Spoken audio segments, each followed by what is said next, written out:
Assalamualaikum warahmatullahi wabarakatuh. Wassalatu wassalamu ala asrafil anbiya'i wal mursalin walhamdulillahi rabbil alamin.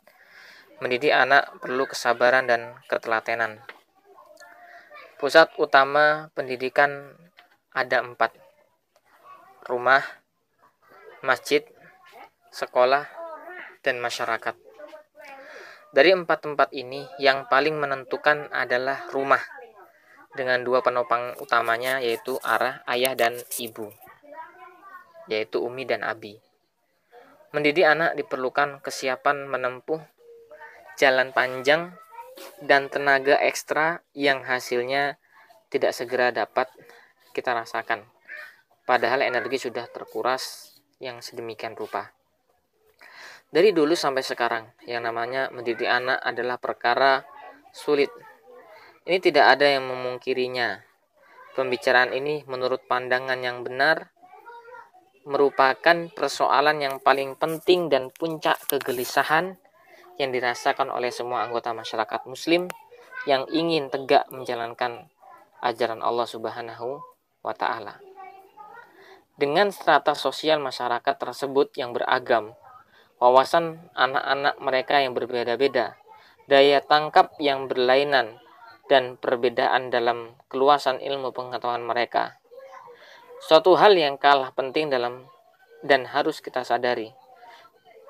Suatu hal yang tak kalah penting dan harus kita sadari bahwa titik tolak, tujuan dan prinsip pendidikan kita sebagai umat Islam sangat berbeda dengan titik tolak, tujuan dan prinsip pendidikan masyarakat barat.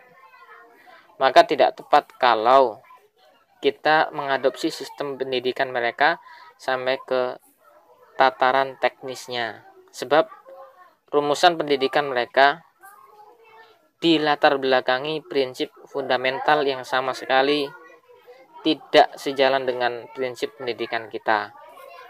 Sebagai contoh, seorang guru di barat menanamkan prinsip kebebasan mutlak kepada anak-anak kecil dan mengarahkan sikap dan pandangan anak berdasarkan prinsip kebebasan mutlak tersebut.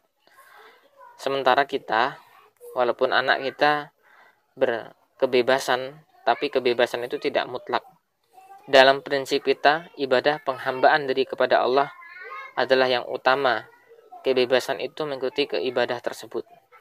Kita tidak memungkiri, mungkin ada pelajaran yang dapat kita ambil dari literatur pendidikan yang ditulis oleh orang-orang non-muslim.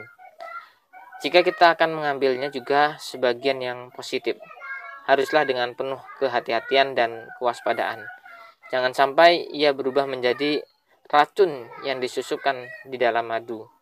Dan sebenarnya kalau kita mau mengkaji secara serius dan mendalam, literatur yang kita miliki sudah lebih dari cukup daripada menoleh kepada milik mereka. Asalkan kita mencarinya dengan baik dan penuh kerenungan serta memohon petunjuk kepada Allah Subhanahu wa ta'ala. Sebagian peneliti yang bersikukuh merujuk kepada literatur kafir mencoba melegitimasi sikapnya dengan sabda Nabi Shallallahu alaihi wasallam, al-kalimatul hikmah, ya, hikmah adalah barang hilang bagi orang mukmin. Di mana saja dia menemukannya, dia paling berhak mengambilnya. Hadis riwayat Tirmizi dan Ibnu Majah. Al-Albani berkata bahwa ini adalah hadis doif sekali. Padahal hadis ini di samping tidak sahih, sekedar menganjurkan bahwa mencari hikmah pada tempatnya, sementara berat dalam hal pendidikan bukan tempat hikmah itu berada. Sunnah Nabawiyah yang sampai kepada kita telah berisi banyak sekali untuk tidak kami katakan seluruh prinsip pendidikan yang menjadikan seseorang pendidik itu mampu mempraktikkan pendidikan yang sulit. Terkadang disebutkan secara jelas dan terkadang tidak secara langsung. Selain itu juga mengandung prinsip-prinsip umum dalam kepribadian muslim pemenangnya, seperti bijaksana, al-hikmah, santun, al-hilm, penuh kasih, ar-rahmah, dan sebagainya. Dalam metode pendidikan anak ala Nabi Shallallahu alaihi wasallam ada materi pendidikan iman, pendidikan juga ada juga materi pendidikan akhlak, pendidikan kognitif, pendidikan jasmani, pendidikan psikologi, pendidikan sosial, bahkan pendidikan seksual pun ada semua dimuat dalam ayat dan hadis dalam konteks yang sangat indah dan mudah dicerna oleh seorang ayah dan ibu saat hendak mendidik anak-anak mereka. Itulah sebabnya kenapa Nabi Shallallahu Alaihi Wasallam suka dengan anak kecil. Beliau bisa menghargai mereka dan biasa mengucapkan salam kepada mereka. Dalam beberapa hadis malah diceritakan bahwa beliau berlomba dengan mereka. Ini tentu menakjubkan. Dalam hadis lain diceritakan beliau memboncengkan mereka di depannya di atas unta agar mereka gembira. Ya.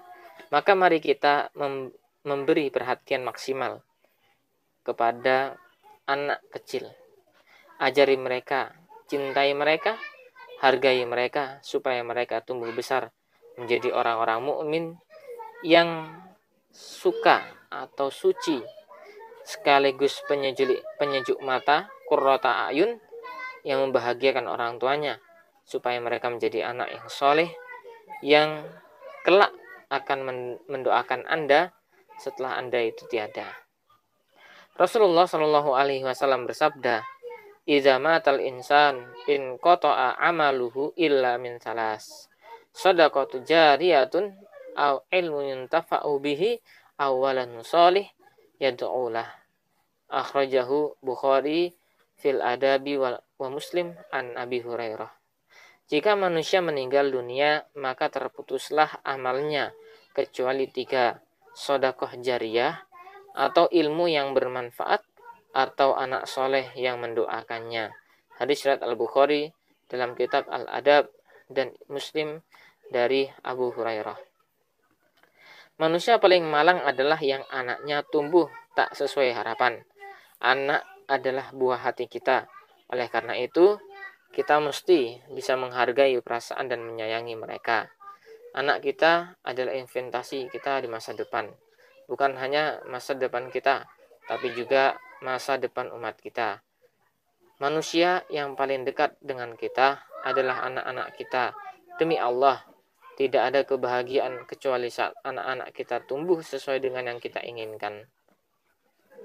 Rata-rata anak melakukan kesalahan karena kebodohan orang tua atau sikap acuh mereka.